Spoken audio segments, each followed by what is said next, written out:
આંગણે ગઈ છે, મહેમાનો બધા બોલવા લાગ્યા, નહીં બોલવા જેવા શબ્દો બોલવા લાગ્યા. મહેમાનની વચ્ચે બેઠેલી માં છે વીરણી, દીકરી સતીને, પુત્રી સતીને જોઈ જાય છે. માં વીરણી છલાંગ મારીને આગળ આવે છે, કૂદકો મારીને આવે છે, મારી દીકરી આવે છે. કારણ કે માં છે ને, આખી દુનિયા વિરુદ્ધમાં થઈ જાય, માં ન થાય વિરુદ્ધમાં. મહેમાનો બધા નહીં બોલવાના શબ્દો બોલે છે. આવતી જોવે છે માં, દોડતી દોડતી આવે છે અને સતીને પોતાની દીકરીને ભેટીને મળે છે. માન દીકરી એકબીજાના ખંભા પર માથું નાખીને ખૂબ રેડ્યા છે. અને ક્યારે સાસરે ગયેલી દીકરી આવે ને તો માને સાથે વાતો કરવા દેજો. તેને જેને જેને ભાભીનું પદ મેળવ્યું છે ને તેને સાવધાન રહેવાનું છે. ભલે તમારી નણંદ છે પણ તમારી સાસુની દીકરી છે અને તમારા પતિની બહેન છે. એક પેટમાં આળોટ્યા છે, એક ખોયામાં ઝૂલ્યા છે, હિંચકામાં સાથે જ રેમા છે, સાથે મોટા થયા, સાથે જેમા છે. તેથી બહેન ભાઈના પ્રેમમાં વિક્ષેપ નહીં પાડતા. અને તમારો પતિ જો સદગુણી હોય, ડાયો હોય, ખૂબ સત્કર્મી હોય, સત્પ્રવૃત્તિ કરતો હોય, સમાજમાં પૂજાતો હોય તો એટલું યાદ રાખજો, એ સદગુણ તમારી સાસુએ એને આપ્યા છે. એનું સન્માન કરજો કે બા તમે બહુ સારા ગુણ આપ્યા છે. તમારા દીકરાને શ્રવણકુમાર બનાવવા માગતા હોય તો તમારા પતિને પણ શ્રવણકુમાર બનવા દીજો અને મા બાપની સેવા કરવા દીજો, રોકટોક નહીં કરતા. જો કે આપણા વિસ્તારની બહેનો તો બધી સારી છે.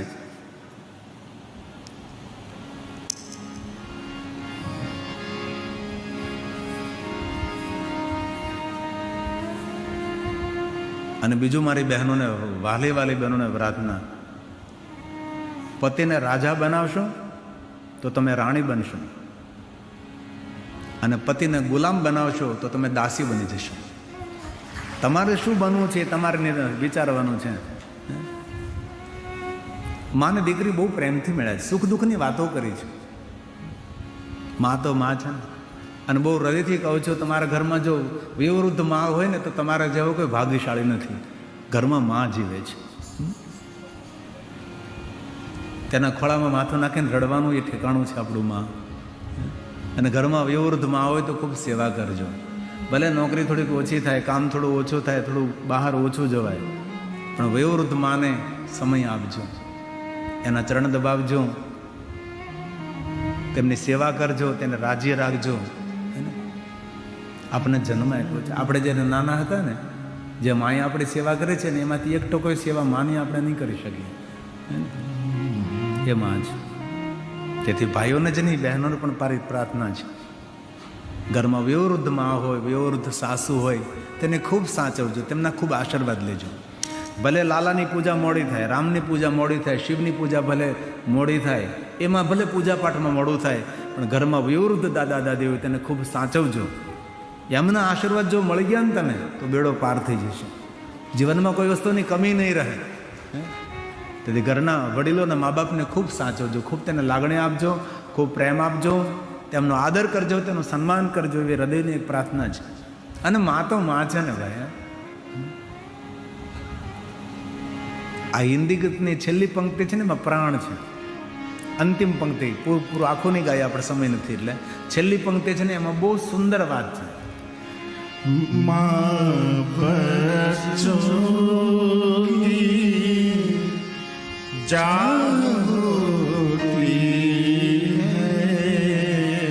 સુંદર પંક્તિ છે.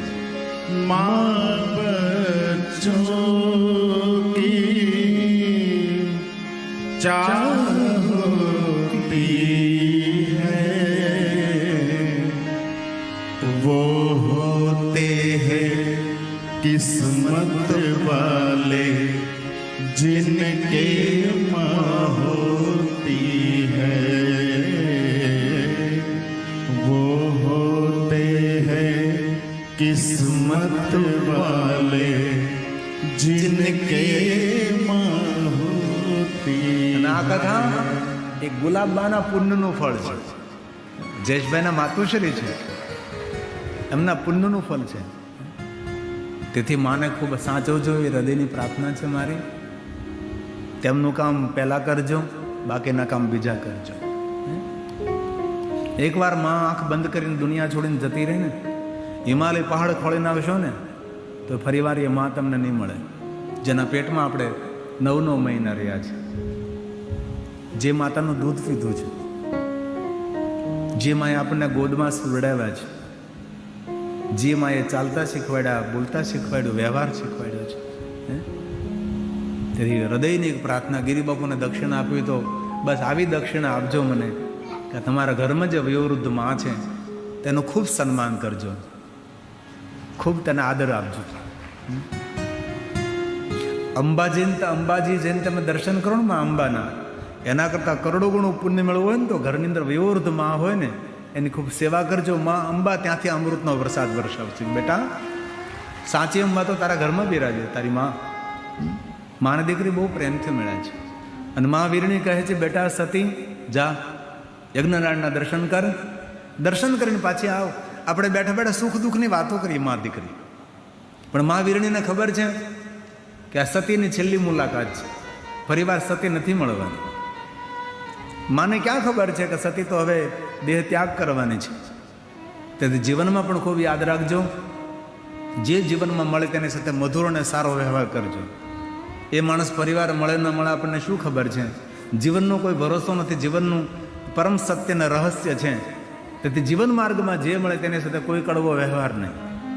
એ ભલે કડવો વ્યવહાર કરતો, આપણા તરફથી મધુર વ્યવહાર હોવો જોઈએ. જીવનનું આ પરમ સત્ય છે. સતી ગઈ, યજ્ઞનારાયણના દર્શન કરે છે, દેવતાઓની ઉપસ્થિતિ, ઋષિમુનિઓની ઉપસ્થિતિ છે, શિવજીનું કોઈ સ્થાન નથી. પિતાને કહે છે, પિતાજી આ શું કર્યું તમે? અને દક્ષ મહારાજ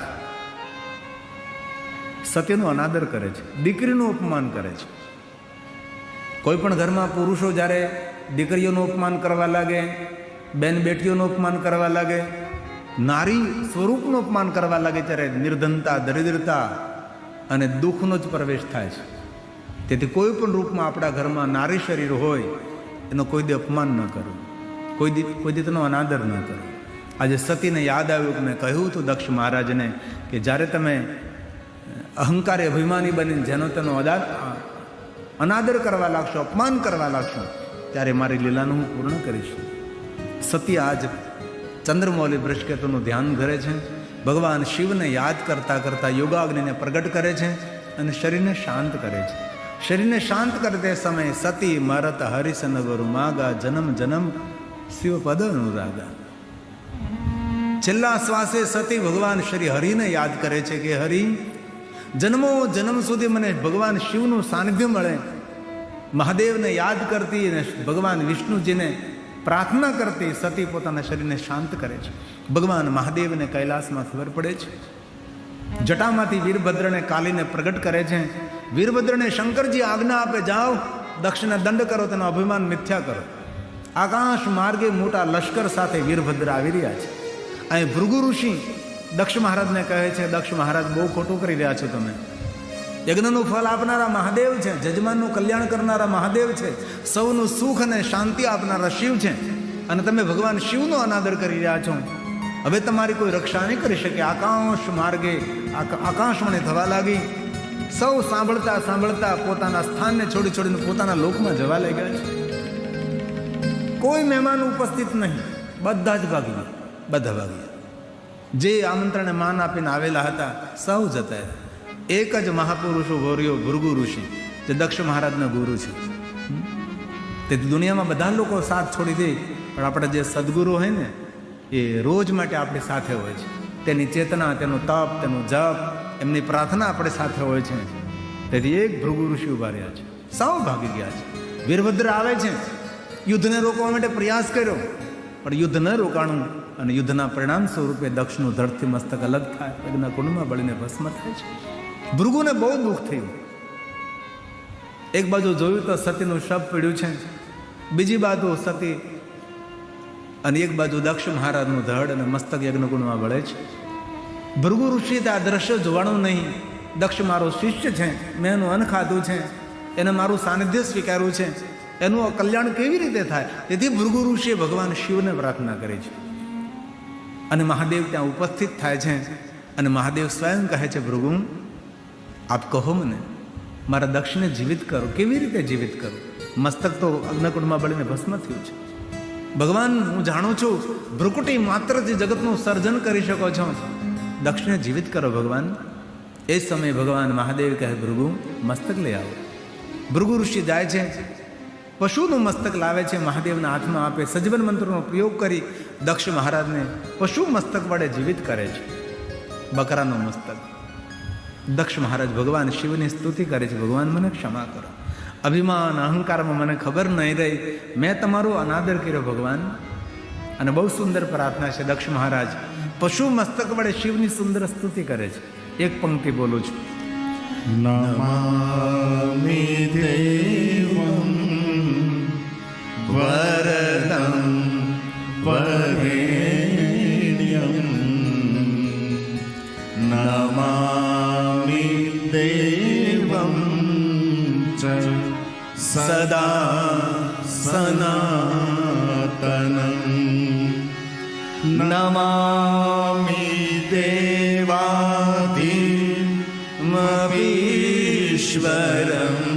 હરં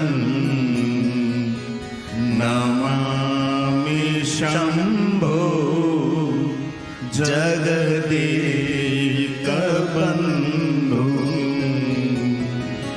નમામિ વિશ્વેશ્વર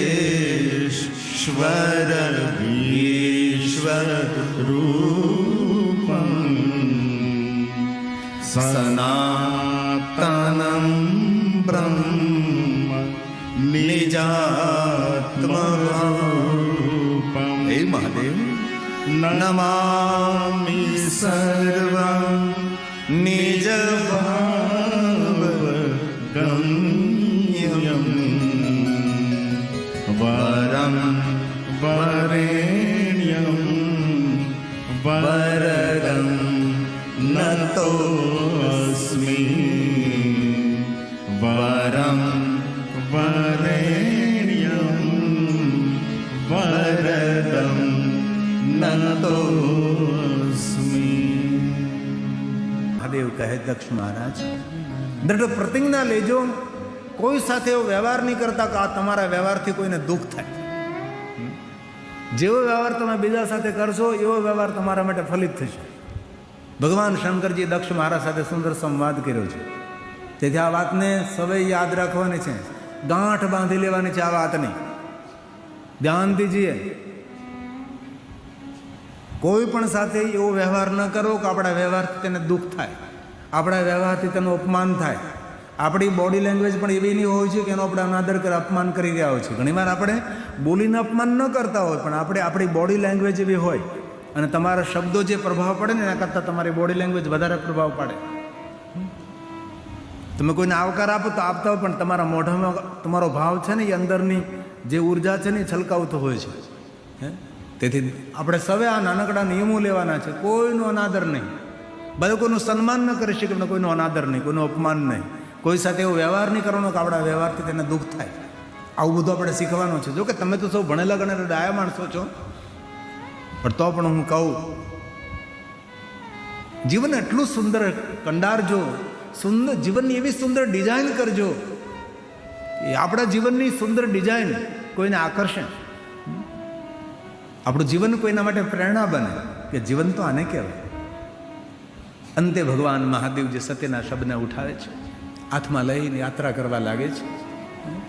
જટા છૂટી ગઈ, હાથમાં શબ્દ, આંખમાંથી આંસુ પડે છે, કડી કંધા પર રાખે, ગભી હાથમાં રાખે અને કોઈ જગ્યાએ વિશ્રામ કરે, બેસે તો સતીનું શબ પોતાની ગોદમાં, એક બાજુ પગ હોય, એક બાજુ મસ્તક હોય. તમે કલ્પના તો કરો. કારણ કે મહાદેવજી સતીને પ્રેમ પણ કરતા હતા અને સતીનો આદર પણ કરતા હતા. જ્યાં આદર ન હોય ત્યાં પ્રેમનું આયુષ્ય ન હોય. તેથી પ્રેમ સાથે આદર હોવો બહુ જરૂરી છે. અને આદર ત્યાં જ થાય જ્યાં પ્રેમ છે. જેના પર આપણને લાગણી કે પ્રેમ ન હોય તેના પ્રત્યે કોઈ આદર નથી. મહાદેવજી સતીનો આદર પણ એટલો જ કરતા હતા અને સતીને પ્રેમ પણ અનહદ કરે. આવો કોઈ પતિ દુનિયામાં ન મળે. શિવજી દરેક ક્ષેત્રમાં પરિપૂર્ણ છે. તપસ્વીમાં પરિપૂર્ણ, યોગીમાં પરિપૂર્ણ, ઉદારતામાં પરિપૂર્ણ, જ્ઞાન, વિદ્યા, વૈરાગ્ય, ત્યાગમાં ભગવાન પરિપૂર્ણ છે. પિતામાં પરિપૂર્ણ છે. કાર્તિકનો પિતા છે, ગણેશનો પિતા છે, પિતા હોવામાં પરિપૂર્ણ છે. આજે દેખાય છે પતિ હોવામાં પણ પરિપૂર્ણ મહાદેવ છે. પતિ હોવામાં પરિપૂર્ણ છે. કોઈ પતિ આવો પ્રેમ કરે પોતાની પત્નીને? શમશાન સુધી વળાવાય નથી જતા, અગ્નિ સંસ્કાર આપવા નથી જતા. આ બાજુ ખબર નહીં કેવો રિવાજ હોય, રામ જાણે.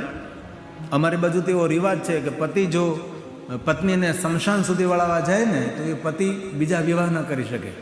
તેથી અડધી તેને પાછો વાળી દેવામાં. વડીલો એમ કે ભાઈ તું પાછો વળી જાય અહીંથી, એટલે ઝાંપેથી પાછો વળે પતિ.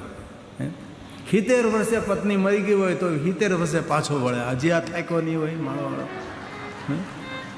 આપણું આ દાંપત્ય જીવન બધું આપણું કથળેલું બગડેલું. મારો મહાદેવ સતીના શબને લઈને યાત્રા કરે છે. આંખમાંથી આંસુ પડે છે. તામિલી ગ્રંથોમાં લખ્યું છે કે મહાદેવની આંખના આંસુ જ્યાં જ્યાં પડ્યા છે ને ત્યાં ત્યાં વૃક્ષો પ્રગટ થયા છે અને વૃક્ષોને ફળ આવ્યા છે અને ફળના જે બીજ નીકળ્યા છે તેને આપણે રુદ્રાક્ષ કહીએ છીએ. મહાદેવના પ્રેમનું પ્રતીક છે, મહાદેવની કરુણાનું પ્રતીક છે રુદ્રાક્ષ. રમરુદ્ર રોગનાશાય ધન્વંતરી રુદ્ર. આરોગ્ય આપનાર છે, પ્રસન્નતા આપનાર છે, દુઃખને દૂર કરનારું એ રુદ્રાક્ષ છે. તેથી રુદ્રાક્ષ પહેરજો. અને રુદ્રાક્ષ પહેર્યા પછી નહીં પીવાનું નહીં પીતા, નહીં ખાવાનું નહીં ખાતા તેવી પ્રાર્થના છે. આટલા બધા જ માણસોએ આપણે શુદ્ધ શાકાહારી રહેવાનું છે. જોકે તમે તો શુદ્ધ શાકાહારી જ છો, પણ કોઈ આમાં બગડેલો હડેલો હોય હવે સુધરી જાય તેવી પ્રાર્થના છે. બાકી ખાશો જમના માર પેટ ભરીને ગાવું નથી આપણે કનુભાઈ. અત્યારે ભગવાન છોડશે નહીં. શિવ મહાપણમાં કહ્યું જે અભક્ષનું ભક્ષણ કરે છે એને કોઈ પ્રકારના પૂજા અર્ચન યજ્ઞના ફળ નથી મળતા, તેને દેવદર્શન ને તીર્થયાત્રાનું ફળ નથી મળતું. તેથી આપણો આહાર શુદ્ધ કરજો. અને કાલે પણ કહ્યું તો ફરીવાર પહેલે દિવસે એક વાર કહું છું, આપણે બધાએ ભેગા મળીને એક વ્યક્તિને આપણે શુદ્ધ શાકાહારી બનાવવાનું છે. આપણે બહુ મોટું કામ કરવાનું છે બધાએ ભેગા મળીને. શુદ્ધ શાકાહારી તો બનાવવાનો છે અને ભગવાનનો ભક્ત પણ બનાવવાનો છે તેને આપણે. અને આપણે 1 વર્ષ પછી બીજી કથામાં બધા એકને લઈને આવવાનું. જો બાપુ મેં આને શાકાહારી બનાવ્યો, મેં આને બનાવ્યો, આને દીક્ષિત કર્યો, આને દીક્ષિત કર્યો. છોટા છોટા ઝરણાઓ વળે અને મોટી વિરાટ નદી બને ને એ નદી સમંદર સાથે વળે. હે ને? આપણે ઘણું બધું કરી શકીએ છીએ આપણે બધા ભેગા થઈને. અંતે ભગવાન વિષ્ણુજી ચક્રને આજ્ઞા કરે. સતીના અંગ જ્યાં જ્યાં પડે છે ત્યાં ત્યાં શક્તિપીઠોનું પ્રાગટ્ય થયું, દીવા થયા છે. મહાદેવ ધ્યાનસ્થ. વચ્ચેના સમયમાં તારકાસુર નામનો એક અસુર થાય છે. બ્રહ્માજી પાસેથી વરદાન મેળવે છે કે શિવના પુત્ર દ્વારા મારું મૃત્યુ થાય. મૃત્યુનું કારણ મળ્યું છે, તેથી દેવતાઓને દુઃખ આપવા લાગ્યો છે. અને આ સતીનો બીજો જન્મ તે કારણ હિમગીરી ગુરુ જાય જન્મે પાર્વતી તનુ પાય. સતીનો બીજો જન્મ હિમાલય નગાથી રાજ હિમાલયને ત્યાં થયો, માં મેનાવતીને ત્યાં થયો છે. તે કારણ કેવું? કારણ એક કે જ્યારે સતી તપ કરવા આવ્યા હતા હિમાલય પહાડમાં, ત્યારે માતા મેનાવતીએ સતીની બહુ સેવા કરી હતી. જ્યારે દક્ષપુત્રી મહાદેવને મળવા માટે તપ કરતી હતી ત્યારે માં મેનાવતી પરિક્રમા કરતી, સેવા કરતી, આદર કરતી, પ્રણામ કરતી, પગે લાગતી, ફળ આપતી. તેથી સતી તપ પૂર્ણ કરીને જતા હતા અને માર્ગમાં માં મેના ઊભી હતી અને આંખમાં આંસુ જોયા. માં હું જાઉં છું. મેના રડી પડે છે. કેટલા સમયથી સતી તમે હિમાલય પહાડમાં તપ કરતા હતા. આપના તપના પ્રભાવથી હિમાલય પહાડની ઉર્જામાં વૃદ્ધિ થઈ. કેટલી દિવ્યતા, આપના તપની સુગંધ આવતી હતી, આપના તપની મહેક આવતી હતી. હવે આપ આ હિમાલય પહાડ છોડીને જતા રહેશો, અમારું હિમાલય પહાડ સુનસાન અને કંદરાઓ સૂની સૂની દેખાશે. માં રડી પડે છે. ત્યારે માં સતી કહે છે, માં મેનાવતી, જ્યારથી હું આવે ને ત્યારથી માં તે મારી બહુ સેવા કરી છે, આટલી મારી સાળ સંભાળ રાખી છે. તું મને રોજ પરિક્રમા કરતી, મને પ્રણામ કરી, મારું તપ જોઈને તું કેટલી રાજી થતી હતી. માં તારો મને બહુ જ પ્રેમ મળ્યો છે. હવે મારું તપ પૂર્ણ થયું, હું જાઉં છું, પણ મારે તને ક્યાંય વરદાન આપવું છે. માં મેના માગ. મેના કહે છે, હે દક્ષપુત્રી સતી, હું તમારી પાસે શું માગું? માં તારી ભૂલ થાય છે. તું શું બોલી? દક્ષ મહારાજની પુત્રી સતી, માં મેં કોઈ દિવસ કોઈને મારી ઓળખાણ નથી આપી. પહેલી વાર તમને ઓળખાણ આપું છું, કારણ કે આપે મારી સેવા કરી છે. માં, દક્ષ મહારાજની હું કોઈ પુત્રી સતી નથી, હું જગત જનેતા છું, જગત માતા છું. હું ભવાની છું. તેથી આજ દક્ષની પુત્રી સતી તમને વરદાન માંગવાનું નથી કહેતી, સાક્ષાત વિશ્વેશ્વરી શિવાની ભવાની કહે છે, માં તું માગ. ત્યારે માં મેનાએ માગ્યું હતું, હે માં ભવાની, મને પુત્રી જોઈએ, પણ માં મને તારા જેવી પુત્રી જોઈએ છે. જેવી દક્ષ મહારાજની પુત્રી સતી છે એવી જ પુત્રી મને જોઈએ છે.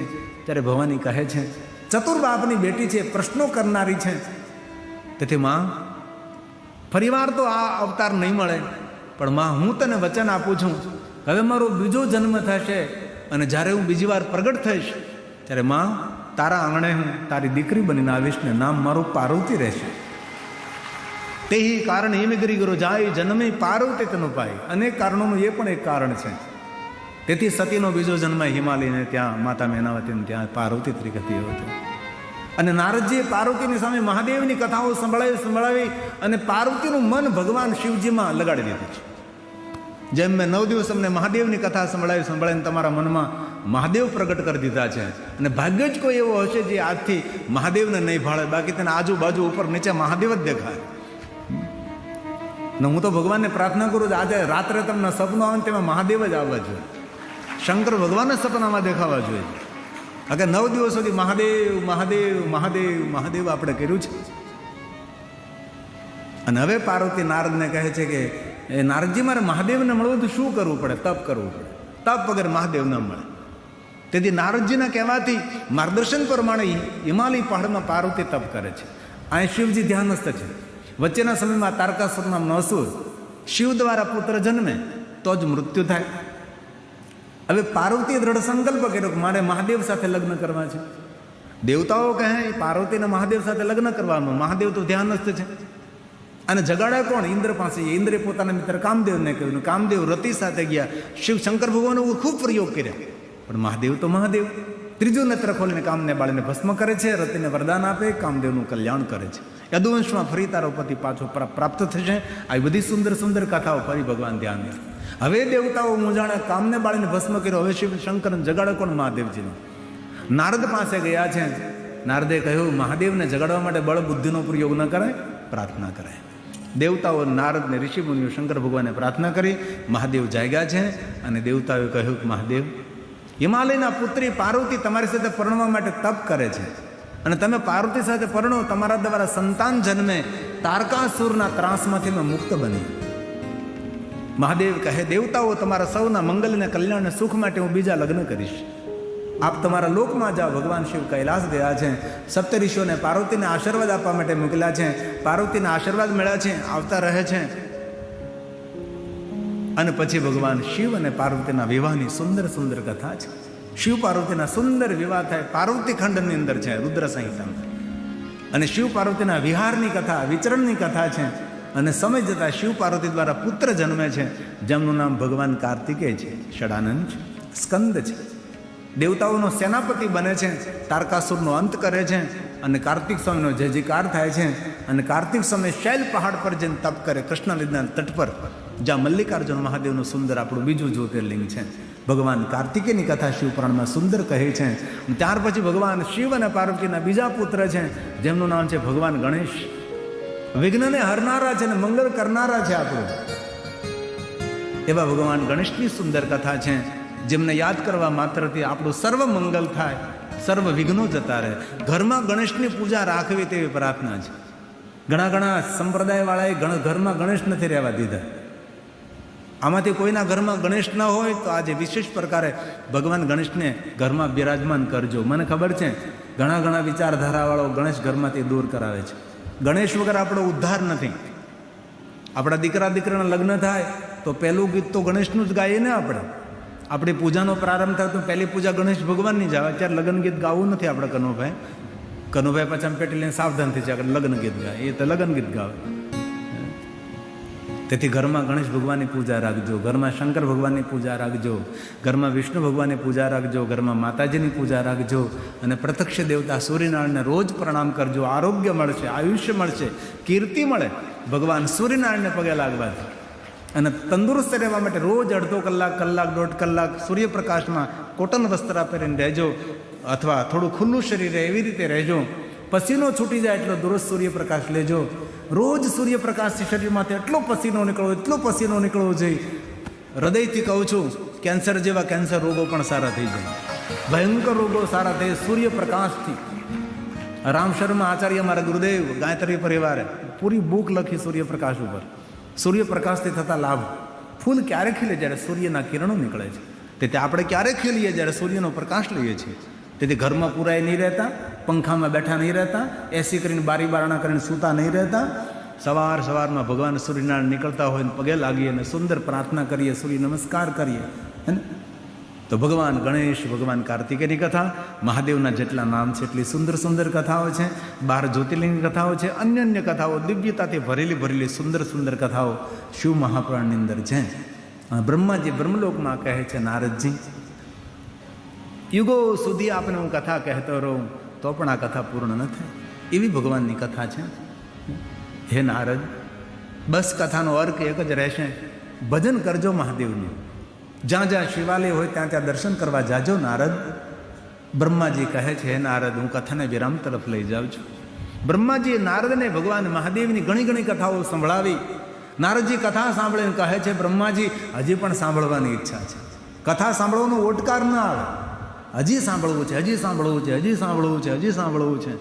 બ્રહ્માજી કહે છે, શબ્દોનો વિરામ આપું છું. નારદજીએ બ્રહ્માના મુખેથી મહાદેવની કથા સાંભળી છે. હવે નારદજી બ્રહ્માને પ્રણામ કરી અને એ નારદજી અહીં મહાબલેશ્વર આવે છે. લિંગોનો રાજા છે, ચક્રવર્તી લિંગ છે મહાબલેશ્વર. એમનું દર્શન કરે છે. ત્યાર પછી નારદજી ધીરે ધીરે આગળ વધે છે. જેટલી નદીઓ માર્ગમાં આવે, નદીઓ ઉપર શિવલિંગો હોય તેનું દર્શન કરે છે. જ્યાં માર્ગમાં ભગવાન મહાદેવના લિંગ સ્વરૂપો હોય તેનું દર્શન કરે છે. તાપી મૈયાના તટ પર પધારે છે. નારદજી તપ કરે છે. નારદી ગંગાને પ્રગટ કરી નારદેશ્વર મહાદેવ લિંગ તરીકે સ્થાપના કરે તાપીના તટે. અને પછી નારદજી નર્મદાના તટે જાય, ત્યાં તપ કરે છે નારદજી. ત્યાં પણ નારદેશ્વર મહાદેવની સ્થાપના કરે છે. અને નારદજી બધા જ શિવલિંગોનું દર્શન કરે છે. અને નારદનું વચન છે કે કોઈ પણ માણસ પોતાના હાથ દ્વારા કોઈ પણ જગ્યાએ શિવલિંગની સ્થાપના કરે છે, એક દિવસ નારદજી શિવલિંગનું દર્શન કરવા માટે આવે છે. આવા નારદજી મહાદેવના પરમ ભક્ત છે. તેથી નારદજી શું બોલે? નારાયણ નારાયણ નારાયણ, ઓમ નમો નારાયણ નારાયણ. અમારી ઓળખાણ છે, મહાદેવના ભક્તોની ઓળખાણ છે ઓમ નમો નારાયણ. અમે લોકો મહાદેવના ભક્ત, પણ અમે લોકો મળીએ ત્યારે શું બોલીએ? ઓમ નમો નારાયણ. કારણ કે નારદી પરંપરા મહાદેવના ભક્તોની ઓળખાણ છે ઓમ નમો નારાયણ. ભલે આપણે ઓમ નમઃ શિવાય બોલીએ, પણ ખરેખર મહાદેવના ભક્તોએ ઓમ નમો નારાયણ બોલવું છે. પહેલું તો નામ છે કે એક શ્લોકની પંક્તિ છે, કેવો નમસ્તો ભયો શું કહેવાય? બોલે હમણાં બહુ પ્રસિદ્ધ થયું, લોકો બોલવા લાગ્યા છે. હા, શ્રી શિવાય નમસ્તોભ્યમ, એ તો શ્લોકની પંક્તિ છે. શિવજી હું તમને નમસ્કાર કરું છું, મંત્ર નથી, નમસ્કાર છે. કારણ કે આપણા ઋષિમુનિઓ મંત્રોના દ્રષ્ટા હતા. કઈ રીતે મંત્રનું ઉચ્ચારણ કરવું, કઈ રીતે મંત્ર બોલવો, કઈ અવસ્થામાં, કઈ રીતે. અને ઓમ નમઃ શિવાય મંત્રો દરેક મનુષ્ય માટે સુખ આપનારો, શાંતિ આપનારો છે. તેથી ઓમ નમઃ શિવાય. જરૂર નિયમો બતાવ્યા છે કે ભાઈ બ્રાહ્મણો બોલી શકે, એવા અનેક નિયમો. અંતે ભગવાને એમ કહ્યું છે કે કોઈ પુરુષ નથી ને કોઈ સ્ત્રી પણ નથી, કોઈ બ્રાહ્મણ નથી, ક્ષત્રિય નથી, વૈશ્ય નથી, કોઈ શુદ્ર, અંતે જીવ છે અને શિવનો અંશ છે. તેથી પહેલાં તો ઘણા નિયમો, પણ અંતે કહ્યું કોઈ પણ માણસ બોલી શકે છે. તેથી હાલતા ચાલતા, બેસતા, ઉઠતા, ખાતા, પીતા, ઊંઘતા, જાગતા ઓમ નમઃ શિવાય, ઓમ નમઃ શિવાય, ઓમ નમઃ શિવાય, ઓમ નમઃ શિવાય. એક પંક્તિ સાંભળીને લોકો બોલો શિવાય નમસ્તુભ્ય, એમ નહીં, એ તો નમસ્કાર છે, એ તો એક શ્લોકની પંક્તિ છે. તેથી શું બોલવાનું? ઓમ નમઃ શિવાય બોલવાનું. શ્રી શિવાય નમસ્તુભ્યમ નહીં, એ તો નામ છે. મંત્ર કોને કહેવાય? ઓમ નમઃ શિવાય. આજે સવારમાં વાંચતો હતો ઓમ નમઃ શિવાયની શક્તિ વિશે. પંચધાતુ, પંચમુખા મહાદેવ, એટલું સુંદર તેની અંદર વર્ણન, અત્યારે સમય નથી. તેથી પંચાક્ષર મંત્ર બોલવાથી આરોગ્ય મળે. પંચાક્ષર મંત્ર બોલવાથી માનસિકતા પ્રબળ બને, વિચાર શાંત થાય, કામના પૂર્ણ થાય. એટલે આ મંત્રને કોઈ દી સામાન્ય મંત્ર નહીં સમજો. ક્યારેક ભગવાન કરે ને તમને રામ મળે તો રામજીને પૂછી લેજો કે રામજી તમે ક્યાં મંત્રનો જાપ કરો? તો રામ સ્વયં કહેશે ઓમ નમઃ શિવાય, ઓમ નમઃ શિવાય. દ્વારકાધીશ કૃષ્ણ ભગવાનને મળે ને તો કૃષ્ણ ભગવાનને પૂછી લેજો ભગવાન કૃષ્ણ પણ કહે છે કે હું ઓમ નમઃ શિવાય મંત્રનો જાપ કરું છું. સપ્ત ઋષિઓને મળો, ઇન્દ્ર, બ્રહ્મા, વિષ્ણુ, કુબેર, વરુણ, કોઈ પણ દેવી દેવતાને મળો, એને તમે પૂછો કે તમે કયા મંત્રનો જાપ કરો. વિશ્વના દરેક દેવી દેવતા ઋષિ મુનિઓ એમ જ કહે છે ઓમ નમઃ શિવાય મંત્રનો જાપ કરું છું. ભગવાન મહર્ષિ વેદવ્યાસજીને પૂછો, ભગવાન મહર્ષિ વેદવ્યાસજી પણ કહે છે કે ઓમ નમઃ શિવાય મંત્રનો હું જાપ કરું છું. એ બધા મળે કે ન મળે, પણ યમરાજા તો મળવાના જ છે.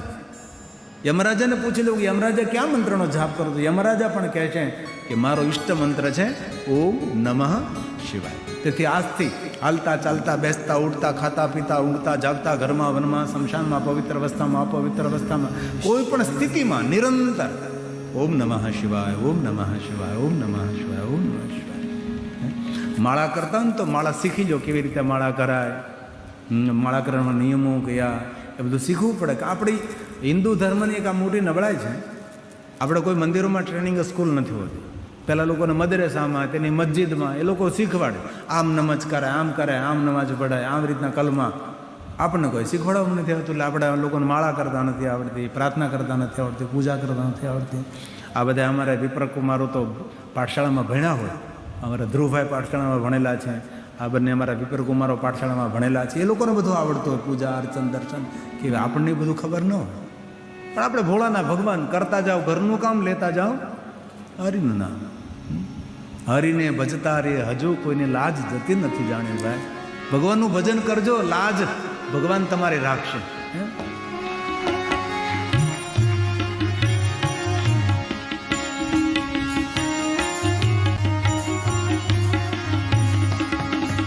હરિને ભજતા હજુ રે કોઈની લાજ જતા નથી જાણી રે.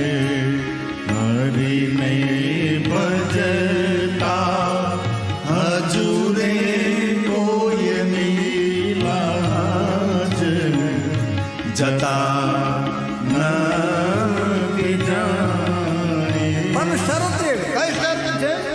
જેની સુરતા શ્યામળિયાની હાથ વદે વેદવાણી રે.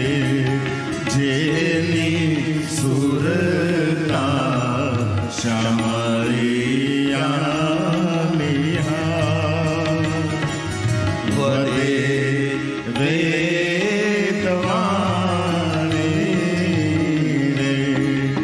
હરિને ભજતા હજુ રે કોઈની લાજ જતા નથી જાણી રે. જતા નથી જાણી રે. વિધિ કથામાં બધું યાદ રહે ન રહે, પણ બધા યાદ રાખવાનું છે. બસ ચાલતા ચાલતા બેસતા ઉઠતા ખાતા પીતા ઊંઘતા જાગતા ઘરમાં વનમાં શમશાનમાં કોઈ પણ અવસ્થામાં જીવાગ્રે વર્તતે તસ સફલમ જીવિતમ. ઓમ નમઃ શિવાય, ઓમ નમઃ શિવાય, ઓમ નમઃ શિવાય. એટલા મંત્ર જાપ કરજો, એટલા મંત્ર જાપ કરજો, એટલા મંત્ર જાપ કરજો. વરદી પછી હું આવું ને તમારી પાસે તો તમે સાક્ષાત યોગી મહાપુરુષ જેવા દેખાવા જોઈએ. તમારા ચહેરા પર ચમક દમક દિવ્યતા હોવી જોઈએ. એટલું ભજન કરજો, એટલું ભજન કરજો. બ્રહ્માજીએ બ્રહ્મલોકમાં કથાને વિરામ આપ્યો. પ્રયાગ તીર્થમાં સૂત પુરાણજીએ કથાને વિરામ આપ્યો છે અને કહ્યું છે, હે ઋષિ મુનિઓ, મારા સદગુરુ ભગવાન વ્યાસજીએ મને કહ્યું, મેં તમને સંભળાવ્યું. ફરી પાછા ભેગા થઈશું તો ફરીવાર ભગવાનની કથા ગાશું. સૂત પુરાણે પ્રયાગ તીર્થ થોડી યાત્રા માટે નીકળી જાય છે અને મહાત્માઓએ કથા સાંભળી નિર્ણય લીધો છે કે આપણે પ્રયાગ તીર્થને પગે લાગીને કાશીમાં જઈએ. પ્રયાગ તીર્થની વંદના કરી આખો ઋષિ મુનિઓનો સમૂહ કાશી તરફ જવા લાગ્યો છે. માર્ગમાં એક દિવ્ય તેજ પ્રગટ થયું. પૂર્ણતાને પામેલા મહાત્માઓ શરીર સાથે દિવ્ય તેજમાં સમાઈ ગયા. જે અપૂર્ણ મહાત્મા હોતા રહી ગયા એ બધા ચાલતા ચાલતા કાશી પહોંચ્યા. બાકીનું રહેલું આયુ કાશીમાં પૂર્ણ કર્યું છે. દરેક મહાત્માઓ નિર્માણને પ્રાપ્ત થયા, ભગવાન મહાદેવના લોકને પ્રાપ્ત થયા છે. શિવ મહાપ્રગ્રંથની અંદર ભગવાન મહાદેવની દિવ્ય કથાઓ છે. અને અંતિમ છેલ્લો શ્લોક ભગવાન વ્યાસજીએ આપણા સૌ માટે વર્ણવ્યો છે. આપણે સૌ માટે કહ્યું, કથા જે કહે છે ને સાંભળે છે તેમના સૌના જીવનમાં ભગવાન શાંતિ આપો, આવું કહ્યું છે. આપણા માટે પ્રાર્થના કરે છે, આપણા સૌના જીવનમાં શાંતિ રહે એવું ભગવાન બોલ્યા છે. મહાદેવને કહ્યું સા અંબા, અંબા સાથે મહાદેવ, સાંબ સદાશિવ, સા અંબા સાથે નમસ્કાર કરું છું એવો અર્થ થાય. જાપ તો મંત્રનો જ થાય છે ને, ઓમ નમઃ શિવાય, ઓમ નમઃ શિવાય. સાંબ સદાશિવ, અંબા સાથે મહાદેવ પ્રણામ કરું છું. સગણા સસુતા, તમારા આખો પરિવાર અમારા સૌનું કલ્યાણ કરે. આવો ભાવ પ્રગટ કર્યો ભગવાન વ્યાસે આપણા માટે. અંતિમ શ્લોક, આખરી શ્લોક. એતત શિવ પુરાણસ્ય વક્તુમ શ્રોતુશ્ચ સર્વદા સગણઃ સસુતઃ સાંબ શંકરોતુ શંકર શંકરોતુ શંકર. સૌના જીવનમાં શાંતિ કરો ભગવાન, એવો ભાવ પ્રગટ કરી સુંદર શુભમાં આપણા ગ્રંથને વિરામ આપ્યો છે. આપણે પણ 9 દિવસથી જયેશભાઈ અમૃતભાઈ પટેલ પરિવાર દ્વારા સુંદર દિવ્યતાથી ભરપૂર ભગવાન મહાદેવની કથાને પૂર્ણ કરી રહ્યા છે. આજે સાંગો પાંગ કોઈ પણ કોઈને ઊની આંચ નહીં, દૂર દૂરથી બધા આવે. રાત્રે આપણે શાળાનો દિવસ એટલે અંધારું થઈ જાય તો પણ લોકો બધા પોતપોતાના ઘરે પહોંચી જાય ને શાંતિપૂર્વક આવે જાય આવે જાય. એટલો ભોજન પ્રસંગની વ્યવસ્થા સ્વયંસેવક ભાઈ બહેનોને ખૂબ સેવા કરી અને સાંગો પાંગ આપણે આજ કથાને વિરામ આપવા તરફ જઈ રહ્યા છીએ. ત્યારે કાલે 10 તારીખ પરમ દિવસ 11 તારીખ હું 3 વાગે કથા પ્રારંભ કરીશ. 11 તારીખે 3 ને 3:30 4 વાગે તમને હેડકી આવે તો એટલું યાદ રાખજો, ગિરિબાપુ યાદ કરતા હશે તમને.